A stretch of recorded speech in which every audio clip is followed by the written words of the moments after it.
સત્તાધાર વિજય બાપુ સામે નરેન્દ્ર સોલંકીએ બાયો ચડાવી। વિજય બાપુ વિવાદ મામલે નરેન્દ્ર સોલંકીએ પોસ્ટ કરી, સોશિયલ મીડિયા પર પોસ્ટ શેર કરી, જેમાં સત્યની લડાઈમાં જોડાવા અભિપ્રાય આપવા લોકોને આહવાન કર્યું। નરેન્દ્ર સોલંકી લોકો સમક્ષ એક બાદ એક પુરાવા મૂકી રહ્યા છે। અગાઉ વિજય બાપુ અને ગીતાબેનનો નવરાત્રીનો વિડીયો જાહેર કર્યો। હવે વધુ 3 જેટલા પુરાવા આજે જાહેર કરે તેવી સંભાવના છે। આગામી સમયમાં ફોજદારી કાર્યવાહી સુધીની પણ તૈયારી બતાવી છે।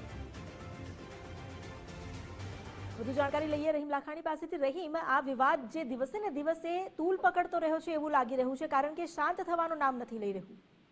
અમિતા, ચોક્કસપણે જૂનાગઢના જે સત્તાધાર વિવાદને લઈને એક બાદ જે પોસ્ટો સામે આવી રહી છે। નરેન્દ્ર સોલંકી દ્વારા અગાઉ પણ જે વિવાદ છેડતા પહેલા કહ્યું હતું કે વિજય ભગત, જો આપ ખરા અર્થમાં નિર્દોષ છો તો જાહેરમાં આવો તેવી વાત કરવામાં આવી હતી। પરંતુ જે રીતના નરેન્દ્ર સોલંકી દ્વારા અગાઉ પણ એક પત્રકાર પરિષદ યોજી હતી ને તેમાં પોતે સ્વીકાર્યું હતું કે હું છેલ્લા 3 મહિનાથી વિજય ભગત વિરુદ્ધ એક બાદ એક પુરાવા છે તે એકત્ર કરી રહ્યું છે।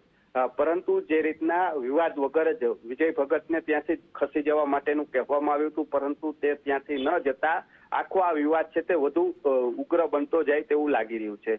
નરેન્દ્ર સોલંકી દ્વારા એક બાદ એક પુરાવા છે તે રજૂ કરવામાં આવી રહ્યા છે। સાથે નરેન્દ્ર સોલંકી ઉપરાંત અન્ય જે રણમલ બાપુ છે તેમના પણ વિડીયો છે તે સોશિયલ મીડિયામાં સતત વાયરલ થઈ રહ્યા છે। તેની વચ્ચે નરેન્દ્ર સોલંકીની એક પોસ્ટ જે વાયરલ થઈ રહી છે ને તેમાં લખવામાં આવ્યું છે, ચાલો સત્યની શોધમાં, ને સાથે લોકોને પણ વાતચીત કરવા માટે જણાવવામાં આવ્યું છે કે તેઓ પણ ખુલ્લા દિલથી સવાલો પણ કરી શકશે ને જે હકીકત છે તે જાહેર પણ કરી શકશે।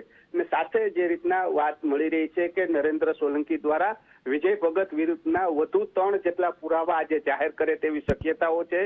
જે રીતના 3 માર્ચ સુધી નરેન્દ્ર સોલંકી દ્વારા સત્તાધારની જગ્યામાં જે ગેરવહીવટ ચાલી રહ્યો હતો તેના પુરાવા પણ એકત્ર કર્યા છે। સાથે ગીતાબેનના નામની જે મહિલા છે અને તેની સાથે વિજય ભગતના શું સંબંધો છે તેને લઈને પણ તેઓ દ્વારા પુરાવા એકત્ર કરવામાં આવ્યા છે। એટલે આગામી સમયમાં સત્તાધાર જે વિવાદ છે તે વધુ ઉગ્ર બને તો પણ નવાઈ નહીં। જે રીતના અમિતા વાત મળી છે કે વિજય ભગતને પોલીસ રક્ષણ આપવા માટેની પણ વાત નરેન્દ્ર સોલંકી દ્વારા કરવામાં આવી છે। વિસાવદર પોલીસ અને જૂનાગઢ એસપીને પણ આ મામલે તેઓના દ્વારા આવેદન પણ જે રજૂઆત છે તે કરવામાં આવી છે અને સાથે તેનો તમામ ખર્ચ છે તે નરેન્દ્ર સોલંકી પણ ભોગવે તેવી તૈયારીઓ છે તે બતાવવામાં આવી છે। એટલે કહી શકાય કે આગામી સમયમાં સત્તાધાર જે વિવાદ છે તે વધુ ઉગ્ર બને તેવી હાલ ચર્ચાનો મુદ્દો છે તે બન્યો છે। જી, આભાર આપનો જાણકારી આપવા માટે।